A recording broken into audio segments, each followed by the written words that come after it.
Hello everybody, I am Chocolatier Games with ComputerFiguur's Network, and today I will be reviewing an indie game called Ruin of the Reckless.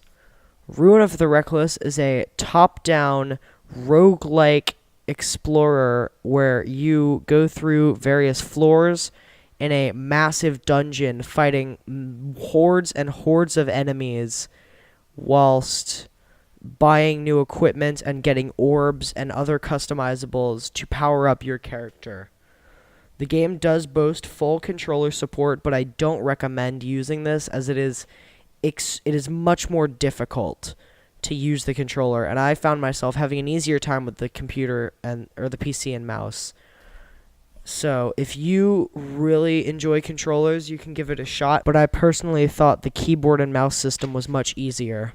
This brings up another problem where the game is too difficult too quickly. The first two floors will be easily cleared, and then after that it becomes an onslaught of fighting against hordes and hordes of enemies in what seems like unfair patterns. Sometimes the procedural generation can work against you, and the entire stage will just be one open room with all 30 or so enemies charging at you at once. This is sort of helped by the shops that appear every couple of stages and serve as checkpoints, basically, in addition to being a place where you can buy your gear.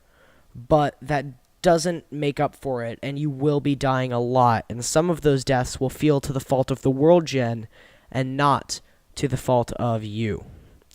The gameplay overall, though, is very enjoyable, and it's really the customization that makes this the case.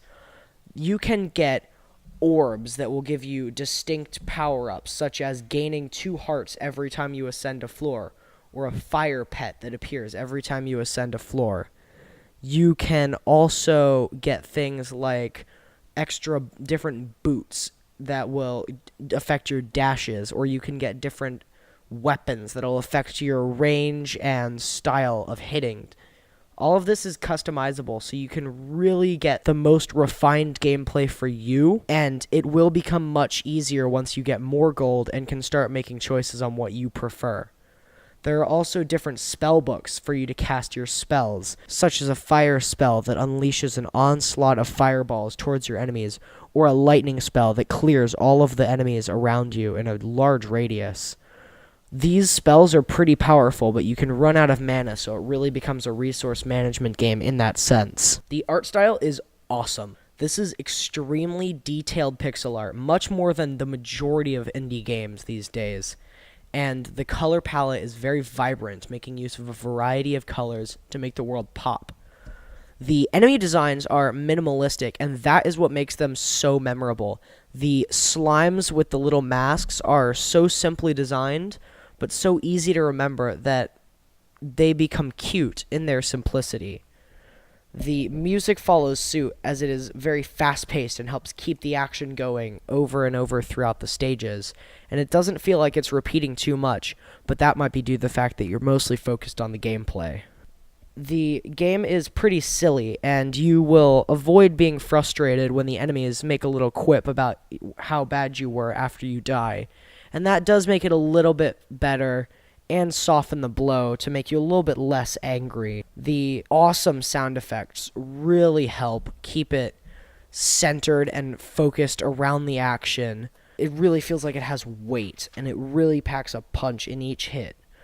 Overall, this game does pack a punch, and it's a very memorable and enjoyable experience. I highly recommend picking this game up, and Ruin of the Reckless earns a 9 out of 10 with a label of hard.